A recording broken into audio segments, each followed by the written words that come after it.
In a Europe shattered by a deadly pandemic, where the virus took everything away, Lena, a lonely veterinarian, found hope in the eyes of Noir, a resilient calico cat. Alongside Luca, a boy who had lost his family, and Vento, a small yet fierce falcon, they embarked on a journey of survival through the icy Alps. Facing blizzards, looters, and the haunting shadows of the infected, could this unlikely bond be strong enough to ignite a flame in the darkness? Chapter 1: The Distant Flame.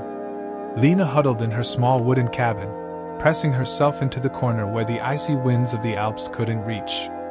The dim glow of the oil lamp flickered across her face, highlighting the premature lines etched by months of solitude. Outside, the wind howled through the cracks in the door, blending with the eerie silence of the southern French mountains, a place that had once been her family's home. She had lost everything. Her parents were the first to go, followed by her little brother, Pierre, the one she had promised to protect. The virus had come like a storm, leaving no time for goodbyes. Now, in the emptiness of her cabin, only her own breath and the creaking wood answered the howling wind. Lena tightened her grip around the small knife in her hand, not for protection, but to remind herself she was still alive. Suddenly, a faint orange light flickered through the dust-covered window. Lena stood up, pulling aside the tattered curtain and squinting into the distance. From the direction of the nearest village, several kilometers away, smoke was rising, accompanied by flickering flames like scattered stars in the night. A fire? In this cold? She murmured, unease creeping into her chest. That village was the last sign of life in the area, where the remaining survivors clung to existence through barter and secrecy. Lena knelt down and checked her small pack, a few pieces of dry bread, a bottle of water, a flashlight, and her knife. She knew she couldn't stay if the village had fallen. Fire could spread, or worse, desperate survivors could come looking. Time to go, she whispered to herself, her gaze sweeping over the cabin one last time. The wind outside howled like a warning, and Lena stood up, bracing herself for the darkness ahead. Chapter 2: The Cat in the Ruins. By dawn, Lena left her cabin, the weak sunlight barely piercing the snow-covered peaks of the Alps. She wrapped herself in a thick coat, pulled her wool hat over her ears, and slung her pack over her shoulder. Her old boots creaked against the thin snow as she made her way toward the burned village, not to search for survivors, but to scavenge whatever was still useful before leaving for good. When she arrived, she stood frozen, taking in the devastation.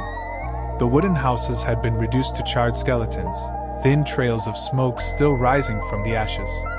The stench of burnt wood and decaying flesh filled the air. Someone had not made it out in time. Stepping carefully through the wreckage, Lena tightened her grip on her knife, eyes scanning her surroundings. Not a single soul in sight. Only an eerie, suffocating silence. Then, a faint cry echoed from beneath a collapsed wall. Lena stopped, listening. The sound came again, weak but persistent, the whimper of something still alive. She knelt down, pushing aside the blackened debris, and found a small black and white calico cat trapped under a heavy wooden beam. Its emerald green eyes gleamed in desperation and hope. Carefully, Lena lifted the beam and pulled the cat free. It was thin, its fur matted with soot, but it wasn't badly injured. "Where did you come from?" she murmured, setting it down. The cat trembled but didn't run away. Instead, it meowed softly and rubbed its head against her hand. Lena glanced down and noticed a tiny collar around its neck, engraved with a single word, Noir. "Noir, huh?" she said, a sad smile tugging at her lips. "Your owner is gone." She turned to leave, but Noir followed, its small paws soundless against the snow. Lena hesitated, meeting the cat's bright, unwavering gaze. She didn't want another burden, but the thought of leaving it to die alone in the ruins made her chest tighten. "All right," she sighed, crouching down to stroke its head. "You can come, but don't slow me down." Noir purred, as if in agreement. Together, they left the burned village behind, stepping into an uncertain journey ahead. Chapter 3: The Last Radio Signal. Returning to the wooden cabin to gather more supplies, Lena turned on her father's old radio one last time, hoping to catch a signal. The crackling static filled the air, then a broken voice cut through. Survivor camp. Lake Garda, northern Italy, safe. The signal faded, then went silent, leaving behind a heavy stillness. Lena sat down on the floor, clutching the radio, her mind racing. Lake Garda, hundreds of kilometers away, across the perilous Alps. But it was the only hope she had. Noir leaped onto the table, staring at her with curious eyes. Did you hear that? Lena asked, knowing the cat wouldn't understand. A safe place. Is it real? She recalled her days as a veterinarian, when she had once crossed the border to treat farm animals in Italy. She knew the paths through the Alps, but in this harsh winter and amid the ongoing plague, it was a deadly gamble. Lena stood up and searched the cabinets for more supplies, an old map, a compass, and a few flu tablets from the family's first aid kit. She packed them into her bag, then looked around the cabin one last time. A family photo on the shelf, her parents beaming beside little Pierre, made her eyes sting. I'll find that place, she whispered, as if promising them. Even if I die on the way. She laced up her boots, pulled on her hat, and called Noir. Let's go, cat, she said. The feline jumped down and followed her to the door. Lena locked it, though she knew she might never return. They stepped outside, heading south, where the towering Alps waited in the thick mist. Chapter 4. The First Cold Night. On the first night of their journey, Lena and Noir found shelter in a small rock cave on the mountainside, where the wind couldn't reach them directly.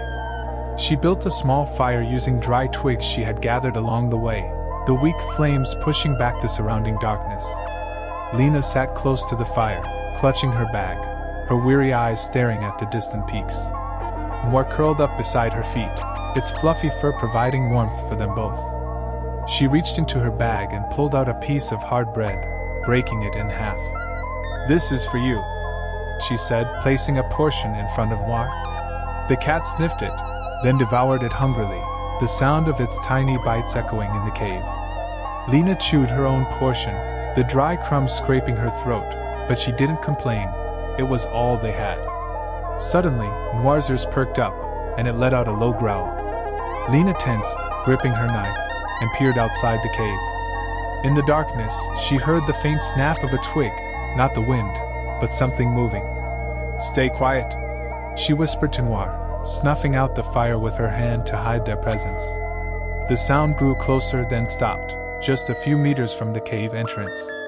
Lena held her breath, her heart pounding, but after a long pause, the footsteps faded, vanishing into the night. When she was certain there was no more danger, Lena exhaled and stroked Noir. You're amazing, she murmured, feeling the small creature's warmth. Without you, I'd probably be dead by now. Noir purred, nuzzling against her hand. They sat there, wrapped in the biting cold of the Alps, and Lena realized that Noir wasn't a burden, it was her reason to keep going. Chapter 5. Footprints in the Snow. The next morning, Lena woke to the pale sunlight filtering through the cave entrance. She stood up, rubbing her hands for warmth, then checked her bag, 3 pieces of bread left and half a bottle of water. Noir was already outside, sniffing the air, its bright eyes alert in the dim morning light. Let's go, Lena said, following the cat down the snow-covered path. As they crossed a small valley between 2 peaks, Lena stopped, staring at the ground. In the thin layer of snow, deep footprints were visible, large, fresh, leading toward the pine forest ahead. Nearby, she spotted the carcass of a deer, brutally butchered, its dried blood staining the white snow. Someone was just here, she muttered, gripping her knife tighter. Noir growled, its fur bristling, eyes locked on the trees ahead. Lena crouched, inspecting the tracks. More than one person, maybe 3 or 4. Raiders, she whispered, remembering the stories she had heard before the radio went silent. Survivor gangs who had turned violent, hunting down anyone with food. A cold unease settled in her gut. We need to stay away. She led Noir on a detour around the valley, following a lower, hidden path between the boulders. They moved carefully, making sure not to leave obvious tracks. By midday, she stopped to rest beside a large rock, breaking off a piece of bread and sharing it with Noir. You're my ears, she said, stroking its fur. If anything comes, let me know. Noir meowed softly, as if agreeing, and they continued their journey, the small silhouette of the cat leading the way through the desolate mountains. Chapter 6: The Stalker. Lena and Noir continued along the narrow trail hidden behind the boulders. The sun climbed higher, but the alpine cold remained unforgiving. She walked carefully, her wet boots squelching against the thin snow, fingers tight around her knife, ready for whatever lay ahead. Noir stayed close, nose twitching as it scanned the air, ears standing upright like radar. As they neared a sparse pine forest, Noir suddenly stopped, fur bristling, letting out a low growl. Lena froze, kneeling beside the cat, placing a hand on its head to calm it. "What is it?" she whispered, narrowing her eyes through the thin trees. In the shadows of the forest, she spotted movement, not an animal, but a person, clutching a wooden club, moving silently like a predator.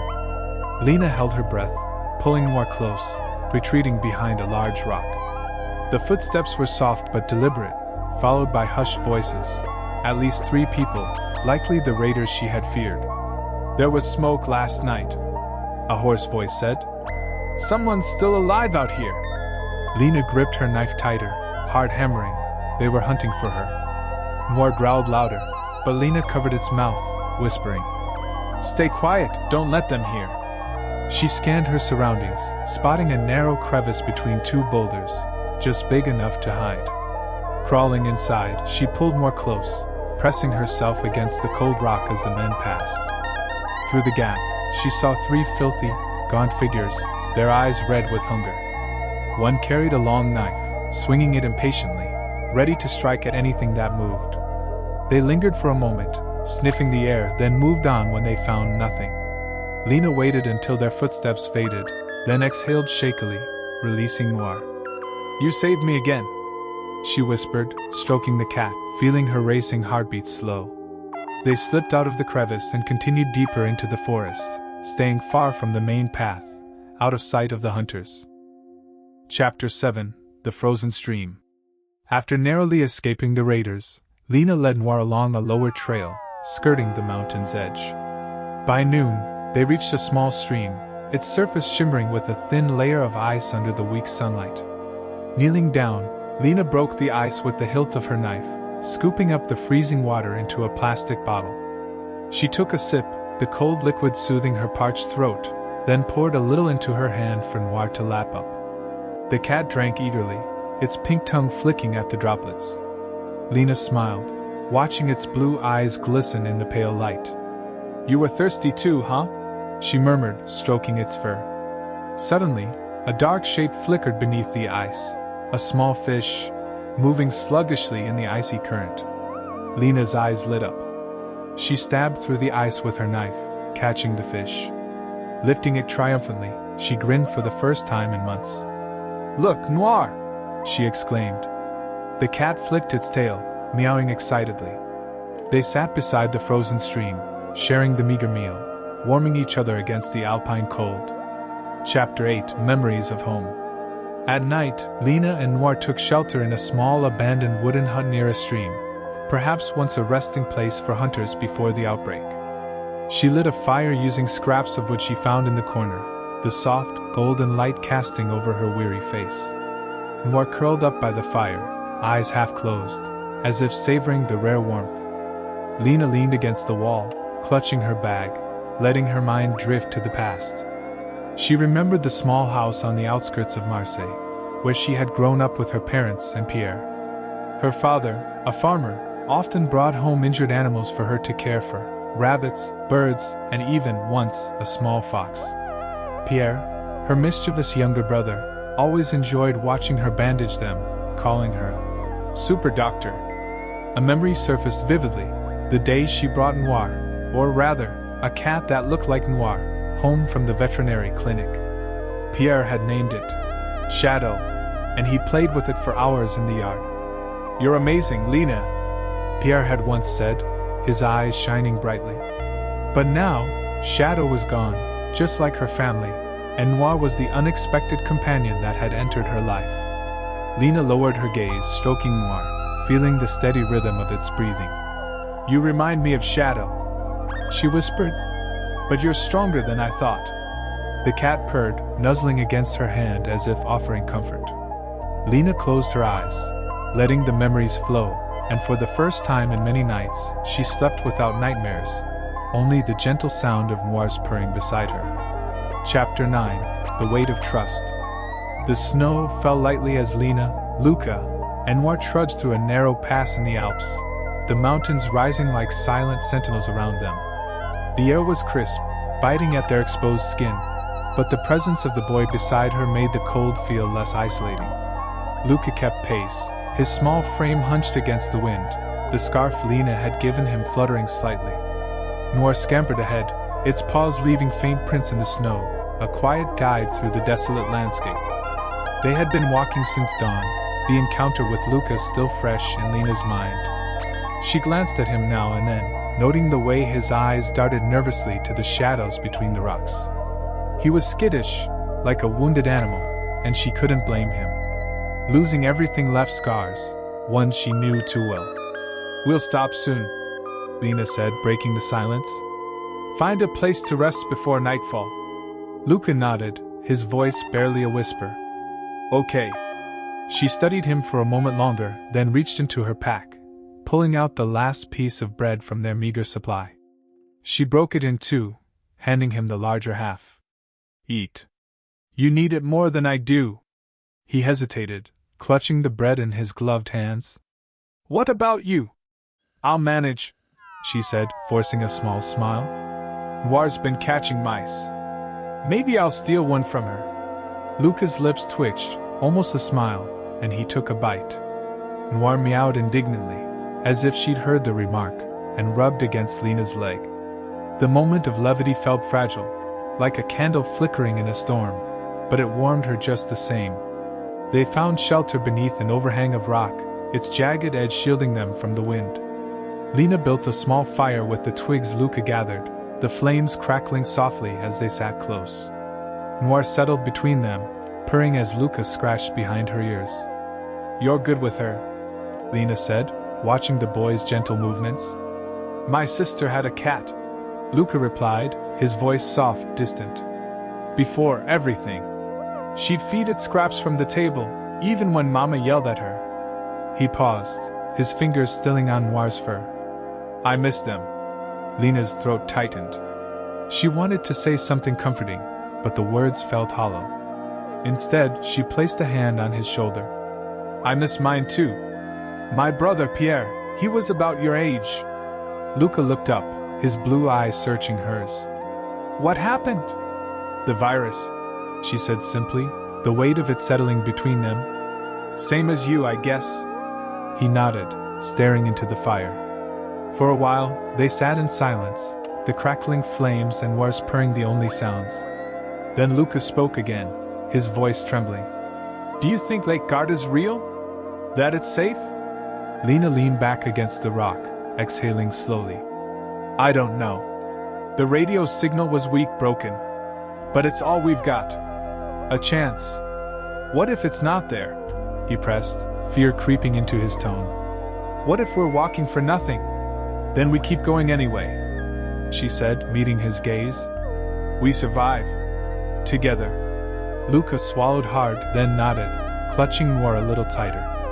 The cat didn't protest, sensing his need for comfort. Lena watched them, feeling a shift inside her. Luca wasn't just another burden. He was a mirror of her own grief, her own stubborn will to live. And Noir, small but fierce, tied them together. A distant howl echoed through the pass, not the wind, but something alive, predatory.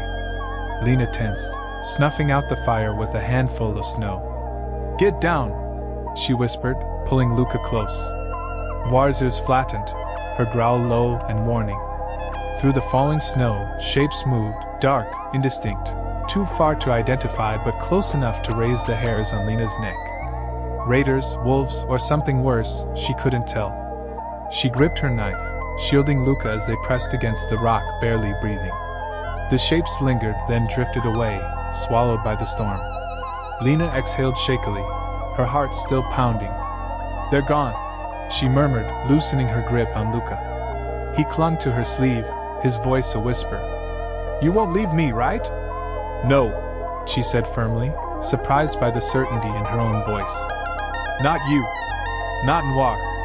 We're in this together." Luca nodded, a flicker of trust lighting his eyes. As the snow thickened around them, Lena realized that promise wasn't just for him. It was for herself, too. A reason to keep fighting, even as the shadows closed in. Chapter 10. The Falcon's Cry. The blizzard had raged for 2 days, forcing Lena, Luca, and Noir to hole up in a shallow cave carved into the mountainside. The wind screamed outside, hurling snow against the entrance, while inside, the three huddled around a meager fire. Lena rationed the last of their bread, breaking it into tiny pieces for each of them. Noir nibbled delicately, while Luca ate in silence, his eyes fixed on the flames.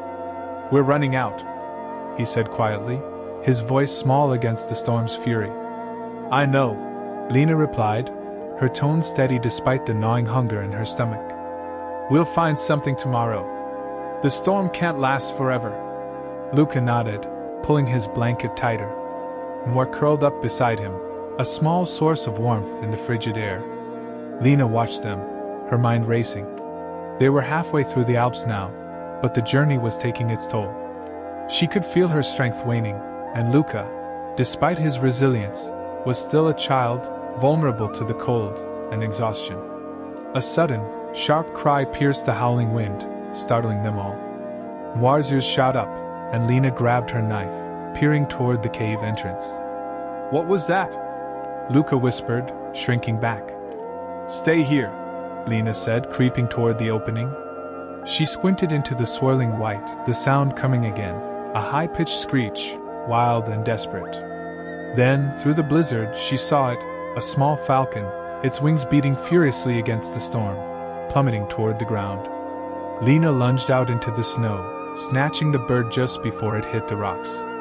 Its talons scratched her gloves as it struggled, but she held firm, rushing back into the cave. "It's hurt," she said, kneeling by the firelight to examine it. One wing was bent at an odd angle, feathers matted with ice. Luca leaned closer, wide-eyed. "Can you fix it?" "I'll try," Lena said, her veterinarian instincts kicking in. She tore a strip from her scarf, gently binding the wing to stabilize it. The falcon squawked but settled under her careful touch, its sharp yellow eyes watching her intently. "It's a fighter," Luca said, a faint smile tugging at his lips. "Like us." "Yeah," Lena agreed, setting the bird down near the fire. Noir sniffed it curiously, then lay beside it, as if accepting the new companion. "We'll call it Vento, wind in Italian." "Seems fitting." That night, as the storm raged on, the cave felt less empty. Lena looked at her little group, Luca, Noir, and now Vento, and felt a spark of something she hadn't in months. Hope, fragile but alive. Chapter 11. Shadows on the Ridge. The storm broke at dawn, leaving the Alps cloaked in a fresh layer of snow that sparkled under the weak morning sun. Lena emerged from the cave first, shielding her eyes against the glare. Luca followed, cradling Vento in his arms, while Noir darted ahead, scouting the path. Their breath hung in the air as they resumed their trek southward, the promise of Lake Garda pulling them forward. By midday, they reached a narrow ridge overlooking a deep valley. The view was breathtaking, snow-dusted peaks stretching endlessly, a frozen river snaking below. But Lena's focus was on survival, not scenery. "We're exposed up here," she said, scanning the horizon. "Keep moving, stay low." They crept along the ridge, the wind tugging at their clothes. Vento, tucked inside Luca's jacket, let out occasional chirps, its wings still bound but healing. Noir stayed close, its keen senses alert. Then, midway across, the cat froze, for bristling, a low growl rumbling in its throat. Lena dropped to a crouch, pulling Luca down beside her. "What is it?" he whispered, clutching Vento tighter. She followed Noir's gaze to the far end of the ridge. There, silhouetted against the sky, stood three figures, ragged coats, makeshift weapons in hand. Raiders. Their heads turned, spotting the trio, and a guttural shout echoed across the valley. "Run!" Lena hissed, shoving Luca ahead. They scrambled down the ridge, snow spraying around them. Noir bolted alongside, while Vento screeched in protest. The raiders gave chase, their boots pounding the ground, closing the distance fast. Lena's heart raced as she scanned for an escape. Below, the frozen river gleamed, a risky descent, but their only chance. "Down there!" she yelled, grabbing Luca's arm. They slid down the steep slope, snow and ice scraping their skin, tumbling onto the riverbank. The ice groaned under their weight as they ran, cracks spiderwebbing beneath their feet. Behind them, the raiders hesitated at the edge, shouting curses but unwilling to follow onto the fragile surface. Lena didn't stop, pulling Luca along until they reached the far side, collapsing into a snowbank. Breathing hard, she checked on her companions. Luca clutched Vento, unharmed. Noir licked its paws, unfazed. "We made it," Luca gasped, a grin breaking through his fear. "For now," Lena said, her eyes still on the ridge. The raiders were retreating, but she knew they wouldn't forget. She stood, brushing snow from her coat. "Let's keep going. Lake Guard is waiting." With Noir leading, Vento chirping faintly, and Luca at her side, Lena felt the weight of their bond strengthen, a flickering flame against the endless dark. Chapter 12 Hunger. On the second day on the pass, hunger began gnawing at the group. Lena opened her bag and found only the last piece of hard bread and a nearly empty water bottle. She tore the bread into 3 portions, giving a small piece to Luca, one to Noir, and keeping the smallest part for herself. "Eat," she told Luca when she saw him hesitate. "You need strength to keep going." Luca took the bread, nibbling on it slowly, his eyes sunken from hunger. Noir quickly ate its share, then looked up at Lena as if asking for more. She stroked the cat and whispered, "I have nothing left, little one." Vento perched on Luca's shoulder, its sharp eyes scanning the surroundings as if sensing that the group was growing weaker. Lena sat down, leaning against the rock wall, feeling her body tremble from hunger and cold. "We need to find food," she said hoarsely. Luca pointed to the sky. "Vento can help," he said. Lena nodded, signaling for him to release the bird. Vento soared into the air, circling above before diving into a nearby bush a few meters away. When they ran over, they saw a small rabbit caught in Vento's sharp talons. Lena laughed, hugging Luca. "You're amazing," she said, then used her knife to skin and divide the rabbit evenly among the group, including Noir and Vento. They ate it raw, the blood still fresh on their hands, but hunger made everything taste good. As Lena looked at the group, warmth spread through her chest despite the freezing air. "We're a team," she said, and both Luca and the 2 animals seemed to agree. Chapter 13 Night of Stories. That night, the group found a small abandoned wooden shack on the mountainside. The roof was leaning, but it was enough to block the wind. Lena lit a fire with a few dry branches, the soft yellow light illuminating her and Luca's tired faces. Noir curled up next to the fire, while Vento perched on a wooden beam, its glowing eyes watching every movement. Lena leaned against the wall, took a small sip from the water bottle, then handed it to Luca. "Tell me about your family," she said, wanting to lighten the heavy atmosphere. Luca lowered his head, stroking Vento, then began to speak. "My father was a hunter," he said. "He taught me how to train Vento. My mother made bread. It was delicious. You've never tasted anything like it." He gave a small, sad smile, his eyes glistening with unshed tears. Lena nodded, then shared her own story. "I had a little brother, Pierre," she said. "He loved animals, just like me. He once had a cat like Noir named Shadow." She looked at Noir and smiled. "Maybe you're Shadow's new version, huh?" The cat purred, rubbing its head against her hand as if it understood. Luca listened, then asked, "Do you think we'll really find a safe place?" Lena hesitated, staring into the fire. "I don't know," she admitted. "But I won't give up. Not for you, not for Noir, and not for Vento." Luca nodded, holding Vento closer. They sat there, sharing small stories in the cold night, finding warmth in each other amidst a world in ruins. Chapter 14 The Fever. The next morning, Lena woke up with a dull headache and a burning fever. She touched her forehead, feeling sweat despite the freezing Alps surrounding them. "This isn't good," she muttered, fearing it was the first sign of the virus, the one that had taken her family. She stood up, trying to act normal in front of Luca, but her legs trembled, and she collapsed to the ground. Luca rushed over in panic. "What's wrong?" he asked, his eyes wide with fear. Noir jumped to her side, licking her hand, while Vento screeched from the wooden beam. "It's just exhaustion," Lena lied, but the fever weakened her voice. She grabbed the water bottle, took a sip, then handed it to Luca. "Keep this," she said. "If I don't make it, you have to keep going." Luca shook his head, tears streaming down his face. "You're not going to die," he shouted. Lena gave him a weak smile, gently patting his head. "I'll try." She lay down, pulling more close, feeling the warmth of its soft fur. "You have to watch over me, okay?" she whispered to the cat. Noir purred, staying by her side as if making a promise. The entire day, Lena rested, her body shifting between burning heat and freezing chills. Luca stayed beside her, using his damp sleeve to wipe her forehead.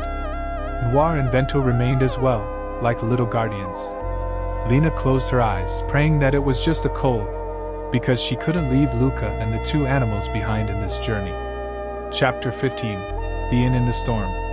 By the afternoon, an unexpected blizzard struck, with howling winds carrying thick snow, burying the mountain path. Despite her fever, Lena forced herself to stand.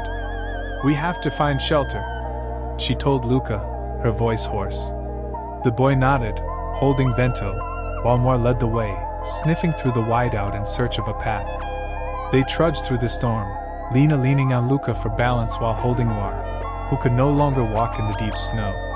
Suddenly, Noir perked up its ears and dashed toward a blurry shape in the distance. An old inn, its windows shattered but its roof still intact. Lena pushed the door open, leading the group inside and shutting it tightly to block the wind. Inside, the inn was cold but dry. Lena found a small storage cellar beneath the floor. When she opened it, she discovered a few dusty canned goods, sardines and beans, still edible despite the age. "Noir, you're a genius," she said, stroking the cat. They made a fire with broken wooden chairs and opened a can of sardines to share. The salty fish smell filled the room, making Lena feel slightly better despite her lingering fever. Luca sat close to her, Vento perched on his shoulder, and Noir curled up near the fire. "You'll get better, right?" Luca asked. Lena nodded, though she wasn't sure. "I promise," she said.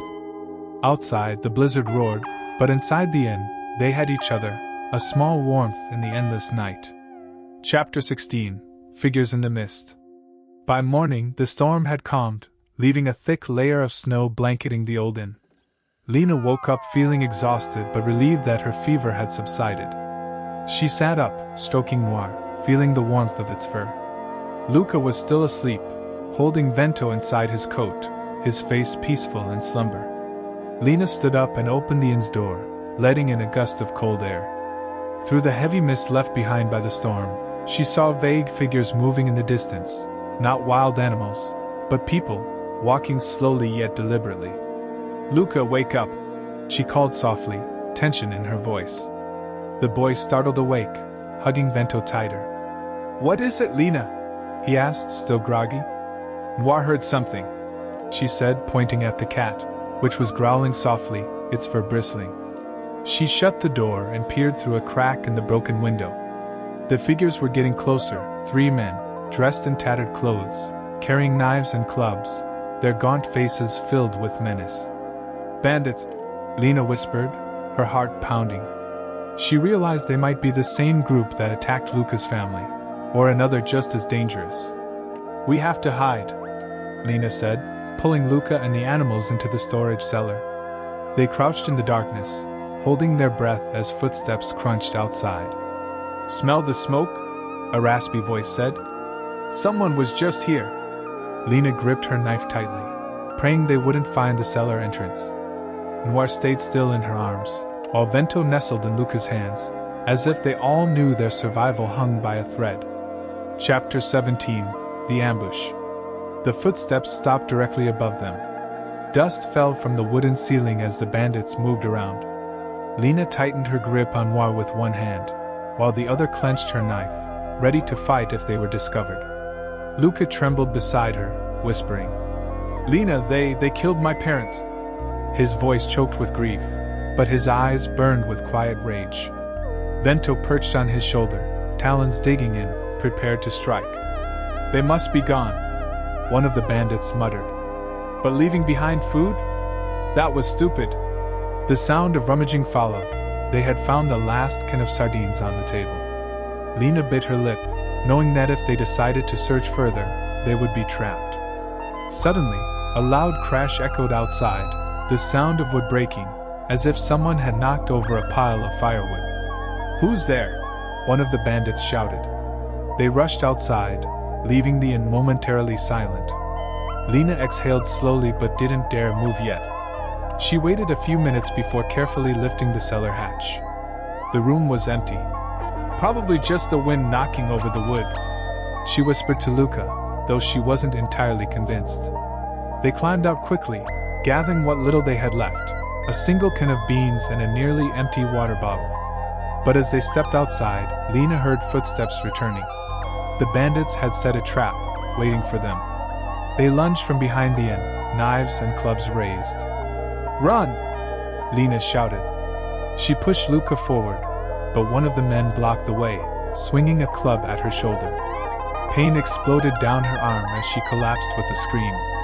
Noir leapt forward, claws slashing at the attacker's leg, while Vento darted toward another bandit's face, pecking viciously at his eyes. The chaos gave Lena just enough time to scramble to her feet, stab a knife into one of the men's hands, and grab Luca's arm. Together, they sprinted into the forest. Chapter 18: The Bats. Lena, Luca, Noir, and Vento ran through the dense pines, the bandits' angry shouts echoing behind them. Lena's injured shoulder throbbed, her blood soaking through her clothes, but she didn't slow down. "Find somewhere to hide!"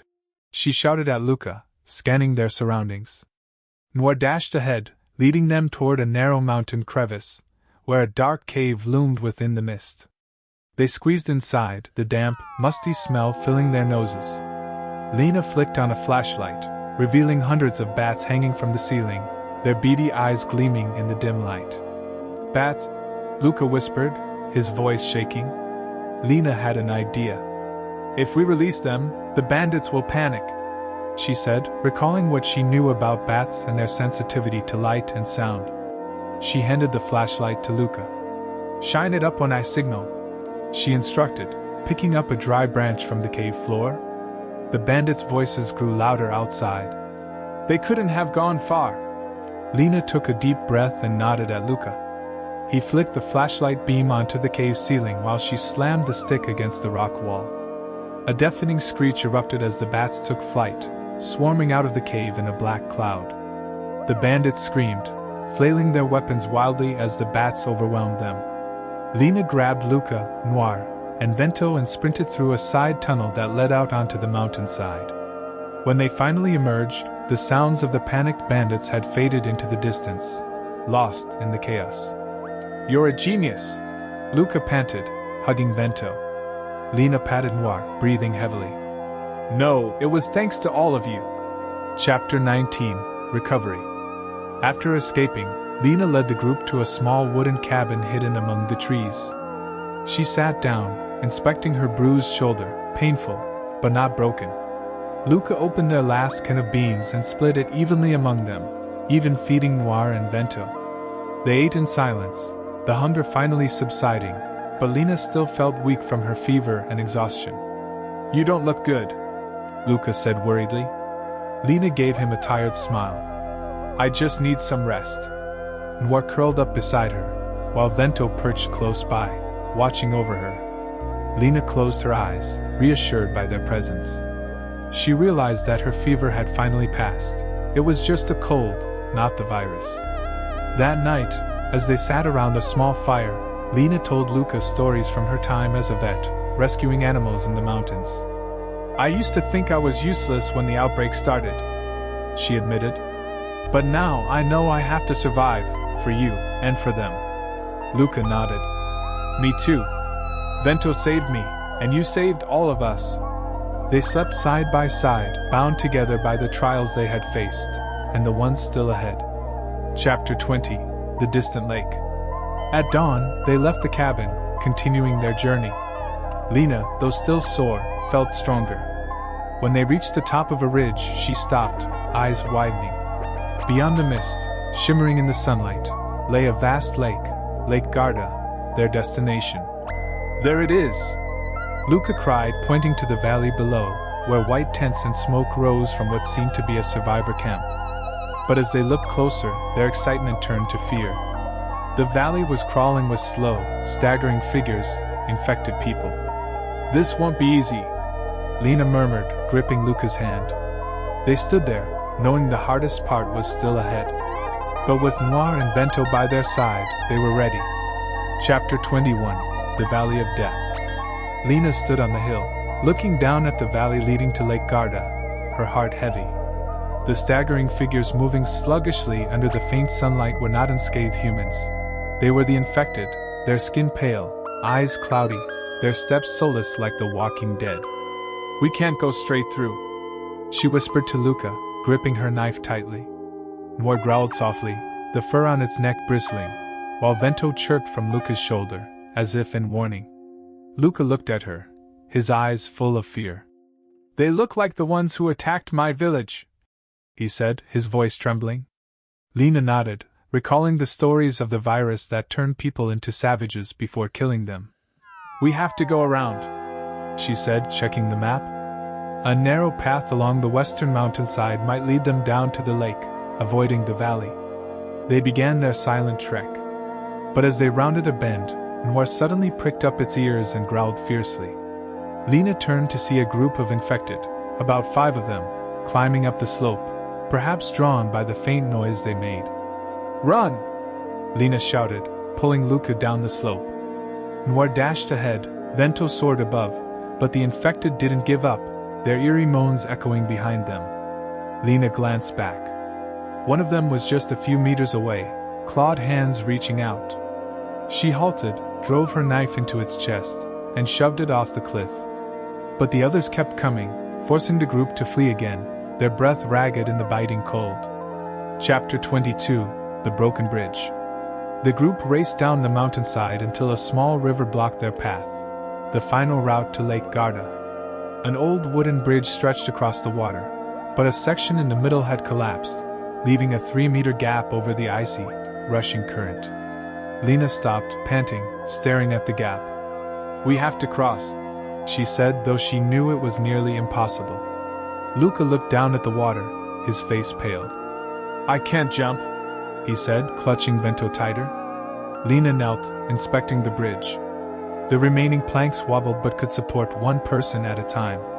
She pulled out a rope, the last item in her pack, tied it around her waist, and handed the other end to Luca. Hold on tight, she said. I'll go first, then pull you over. Lena stepped onto the bridge, gripping the rope as Noir clung to her. The wood creaked under her weight, but she balanced herself, leapt over the gap, and landed safely on the other side. Your turn, she shouted, pulling the rope taut. Luca tied Vento to his sleeve and stepped forward, but as he jumped, he slipped, dangling midair. Lena screamed, yanking on the rope, her hands burning from the friction, but she managed to haul him across. They collapsed on the other side, gasping for breath. Noir licked Lena's hand, and Vento chirped in relief. But their moment of joy was short-lived. The moans of the infected rang out again. The group from the valley had caught up. Lena slashed the rope, making the bridge sway more, then pulled Luca to his feet. Run! She urged, knowing they were close to the camp now.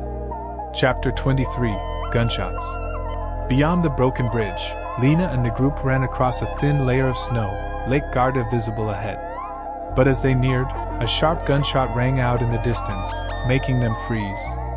Someone's shooting! Luca shouted, clutching Vento to his chest. Lena dragged him behind a rock, Noir growling beside her while Vento soared upward as if scouting. From above, Vento let out a long cry before swooping back down to Luca, its bright eyes fixed on the camp. Lena peeked past the rock and saw smoke rising from the wooden fence surrounding the survivors' camp. Uniformed soldiers were firing at a group of infected trying to climb over the barricade. "They're protecting the camp," Lena murmured, a flicker of hope igniting in her chest. But the infected from the bridge had caught up, appearing behind them. Lena stood up and yelled, "Help!" She slashed at one, but there were too many. Suddenly, gunfire erupted closer. A soldier from the camp had rushed toward them, shooting down 2 infected before waving frantically. "Run!" he shouted. Lena grabbed Luca, and they sprinted forward, Noir and Vento close behind. Gunfire echoed as the soldier covered them. Just as they neared the fence, Lena collapsed from exhaustion, but the soldier hauled her up and led them safely through the gate. Chapter 24: The Kind Stranger. Inside the camp, Lena, Luca, Noir, and Vento were taken to a small medical tent, where the sharp scent of disinfectant filled the air. Their rescuer, a tall, lean man named Marco, stood outside, wiping his still-warm gun. "You're lucky," he said in a low voice. "The infected are increasing around here." Lena nodded, still breathless. "Thank you," she said, stroking Noir. A doctor checked on them, bandaging Lena's shoulder and giving them clean water and dry bread. "This camp has held out for 6 months," Marco explained. "But we're constantly under attack, infected raiders, wild animals. You arrived just in time." Luca looked up at him. "Can we stay?" he asked. Marco smiled. "If you're willing to help, then yes." He led them outside, showing them rows of white tents and survivors tending to crops, fixing fences, and caring for children. "This isn't paradise," he said, "but it's a home for now." Lena looked around, seeing a glimmer of hope amid the ruins. Noir rubbed against her leg, Vento perched on Luca's shoulder, and for the first time in a long while, they felt like they belonged, at least for now. Chapter 25: The Wooden Gate. On their first day at the camp, Lena and Luca were given a small tent near the eastern fence, where they could hear the gentle waves of Lake Garda in the distance. A veterinarian in the camp, an elderly woman named Sophia, checked Noir and Vento, praising their resilience despite the harsh journey. "These animals are special," Sophia said. "Don't let them out of your sight." That evening, Lena sat inside the tent, sharing bread with Luca, Noir, and Vento. She glanced at the wooden fence, where Marco and the other guards stood watch, ready to shoot if the infected approached. "Do you think we're safe now?" Luca asked, hugging Vento. Lena hesitated, then smiled. "Not entirely," she admitted. "But we have each other, and now we have this place too." That night, Lena lay beside Luca, Noir curled at their feet, and Vento perched on a wooden beam above them. Gunfire occasionally echoed outside, but within the tent, they felt a rare moment of peace. "We made it through the Valley of Death," Lena whispered to Noir. "What do you think of this place?" The cat purred in response, as if in agreement. Lena closed her eyes, knowing that danger still lurked, but they had stepped through the wooden gate, into a new beginning amid the ashes. Chapter 26: A New Job. The first days at the camp by Lake Garda brought Lena a new rhythm of life, though it remained harsh. She was invited by Sophia, the camp's veterinarian, to help take care of the animals in the small livestock area, some chickens, rabbits, and a pack of tamed stray dogs used for guarding. Lena accepted immediately, feeling a spark of joy as she held familiar tools from her days as a vet. Every morning, she woke early and led Noir to the pens. The calico cat quickly became an unofficial night watchman, growling whenever it sensed unusual noises outside the fence. "You're amazing," Lena said, stroking Noir after it spotted a fox lurking near the chicken coop one night. The camp residents grew accustomed to its presence, even leaving bits of leftover food as a reward. Luca also found work. He helped Marco and the other soldiers reinforce the wooden fence, bringing Vento along to scout from above. "He's like our eyes in the sky," Marco said, laughing as Vento soared high and spotted a group of infected from afar. Watching the group work together, Lena felt warmth in her heart. They weren't just surviving anymore. They were becoming part of a community, however small and fragile it was. That night, Lena sat in her tent, listening to the distant waves of the lake. She whispered to Noir, "I never thought we'd make it here." The cat purred, snuggling closer, as if agreeing that they had finally found a place to belong. Chapter 27, Luca's Day. One afternoon, Lena took a break after bandaging an injured rabbit and sat watching Luca play with Vento in the open space near their tent.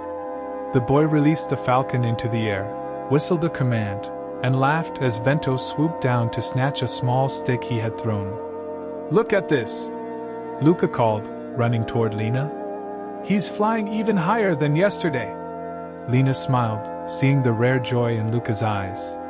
"You're both incredible," she said, ruffling his hair. Noir jumped onto her lap, watching Vento with curious eyes before lying down indifferently. Luca sat beside her, holding Vento close. "I want to stay here forever," he said, his voice quiet but firm. "I miss my parents, but I love this place." Lena nodded, feeling a pang in her chest as she thought about her own family. "Me too," she admitted. "But we have to be strong, for them, and for each other." Luca nodded, stroking Vento before sharing stories of training the bird with his father. "He said Vento was my best friend," Luca murmured. "Now I have you and Noir too." They sat there until sunset, the evening light painting Lake Garda in crimson hues. For the first time in a long while, Lena felt a sense of peace, not because the world was safe, but because Luca, Noir, and Vento had become her family amid the ruins. Chapter 28, The Campfire. One night, the camp held a gathering around a large fire in the valley, the first since Lena and her group arrived. People huddled together, sharing scraps of dry bread and steaming potato soup from their dwindling supplies. Marco stood up and recounted the early days of the camp, when they had to fight both the infected and starvation. When it was Lena's turn, she hesitated, but Luca's encouraging gaze made her speak. "I'm Lena," she began. "I came from the Alps and lost my family to the virus. But I didn't travel alone. Noir, this cat, has saved me more times than I can count." She gestured at Noir, curled up by the fire, and laughter rippled through the crowd when the cat meowed in response. "Then I met Luca and Vento," she continued. "That boy and his falcon are heroes too. Together, we survived snowstorms, raiders, and the Valley of Death to reach this place." She paused, glancing at her group. "I don't know if this place will be safe forever, but I do know we're stronger when we stand together." Applause broke out, and a few children ran over to pet Noir, while Marco raised his water flask. "To our furry and feathered heroes," he toasted. That night, Lena sat beside Luca, watching the fire dance. Noir and Vento were close by, their small forms standing guard. "We are the fire in the darkness," she whispered, and somehow, they all felt the strength in those words. Chapter 29, Whispers by the Lake. One morning, Lena took Noir to the shores of Lake Garda, where gentle waves lapped at smooth stones. She sat down, letting Noir curl up beside her, and gazed at the still water reflecting the gray sky. Gunfire occasionally echoed from the fence, but here, for a moment, there was peace. She closed her eyes and whispered to her family, a new habit she had started. "Father, Mother, Pierre," she murmured. "I made it here. Not alone, but with Luca, Noir, and Vento. I think you would have liked them." She smiled sadly, imagining Pierre playing with Noir or her father training Vento alongside Luca. "I can't promise to live forever, but I promise I won't give up." Noir purred and nuzzled her hand as if understanding the unspoken words. Lena stroked its fur, feeling the steady rhythm of its breathing, a small but fierce life that had pulled her through the darkest days. "You are my light," she whispered, then stood up and led Noir back to camp. The plague was still out there, but here, she had a reason to keep going, for her new family. Chapter 30, Dawn on the Water.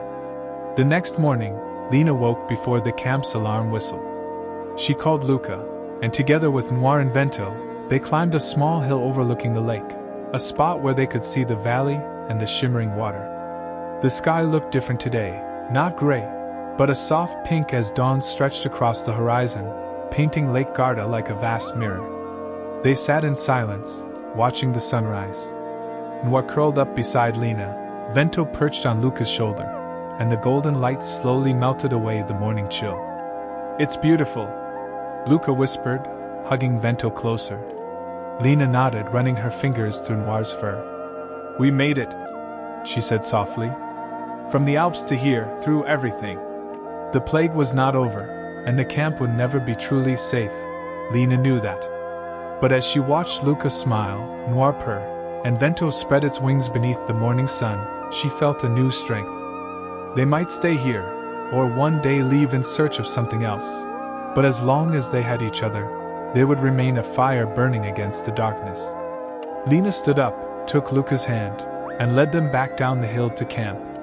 The sunrise blazed behind them, a promise that no matter how broken the world was, the light of friendship and hope would always endure.